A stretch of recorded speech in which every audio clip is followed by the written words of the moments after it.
హరే రామ! ఈరోజు మనం నాలుగో శ్లోకం చెప్పుకుందామా? తవ సుప్రభాతమరవిందలోచనే భవతు ప్రసన్నముఖచంద్రమండలే విధిశంకరేంద్రవనితాభిరశ్చితే వృషశైలనాదదయితే దయానిధే.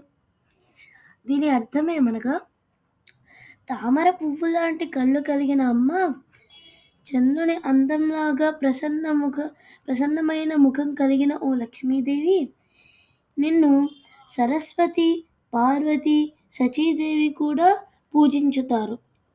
శ్రీ వెంకటేశ్వరుని భార్య అగు నీకు సుప్రభాతము అగుగాక.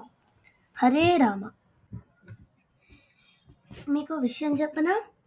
మీరు చూస్తున్న ఈ చిత్రపటము సాక్షాత్తు ఆ తిరుచానూరు పద్మావతి దేవి అమ్మవారు. నిన్న శుక్రవారము ఉంజల సేవలో ఇలా ఉన్నారు అమ్మ. హరే రామ!